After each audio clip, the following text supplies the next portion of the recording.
আসসালামু আলাইকুম রহমতুল্লাহ। প্রিয় ভিউয়ার্স, আজকে দেখেন প্রমাণ যে সৌদি আরবের ভিতরে এয়ার আরবিয়াতে যদি কেউ টিকিট কাটেন এই ব্যাগগুলো নিয়ে যাবেন না। এই যে দেখেন সম্পূর্ণ ব্যাগগুলো রিটার্ন দিছে এবং কি এরা সম্পূর্ণ ব্যাগগুলো রিটার্ন দিয়ে দিছে, শুধু একমাত্র কাঠো যাবে টলি যাবে, টলিত করে আপনি মাল নিতে পারেন। এই ধরনের কোনো ব্যাগ বা কার্টন এয়ার আরবিতে যাচ্ছে না। এই যে দেখেন আপনারা, এই দেখেন কখনও যদি কেউ যেতে চান দেশে তাহলে এই ধরনের কোনো ব্যাগ নিয়ে ঘাটতি করবেন না। দয়া করে আপনাদেরকে অনুরোধ করলাম, এয়ারপোর্টে এই ব্যাগ এলাও না, এয়ার আরবিয়াতে এলাও না।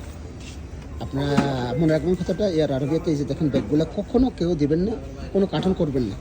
একমাত্র আপনারা যদি করেন তাহলে আপনারা টলি ব্যাগ, যেটা আমরা বলি টলি বলি, যে সাক্কালা, ওই ব্যাগগুলো র্যাপিং করে আপনি দিয়ে যাবেন, ইনশাল্লাহ কোনো টেনশন থাকবে না। তারপরে আমার সাথে থাকার জন্য অসংখ্য ধন্যবাদ। আসসালামু আলাইকুম রহমতুল্লাহ। 4টা ব্যাগ রিটার্ন চলে আসছে।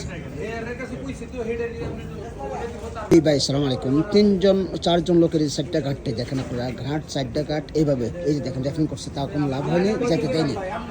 মালগুলো আপনি রিটার্ন চলে আসছে, ওনারা এখন এই মালগুলো রেখা চলে যেতে হচ্ছে, এর নিজস্ব লোকের কাছে মালগুলো রিটার্ন দিয়ে দিচ্ছে। এবং ওনাদের ফ্ল্যাটের শর্ট ছিল, কাঠানো যাবে না এয়ার আরবিতে, এই ধরনের কোনো কিছু যাবে না। আপনি সবসময় নলেজ রাখবেন, কেউ যদি দেশে যাইতে চান এই ধরনের কোনো ঘাট নিয়ে যাবেন না। টলি ব্যাগ যেটি বলা হয়, আমরা যদি বাংলা ভাষা বলে টলি ব্যাগ, এই যে দেখেন এই টলি ব্যাগ এটি দিয়ে যাবে, এই টলি ব্যাগ এই দুয়ে এটি টলি ব্যাগ বড়গুলো দিয়ে যাবে ইনশাআল্লাহ। তারপরে আমার সাথে থাকার জন্য অসংখ্য অসংখ্য ধন্যবাদ। এই যে আমি এয়ারপোর্টে আসছি, এই জিনিসটা দেখছি, এই জন্য আপনাদের জন্য ভিডিও করলাম। তো ভালো থাকবেন, সুন্দর থাকবেন, ইনশাআল্লাহ কামনা করে বিদায় নিলাম। আল্লাহ হাফেজ, আসসালামু আলাইকুম। এই যে দেখেন আরবিয়াগুলো এই যে ওনারা কাজ করে। ওকে, আসসালামু আলাইকুম।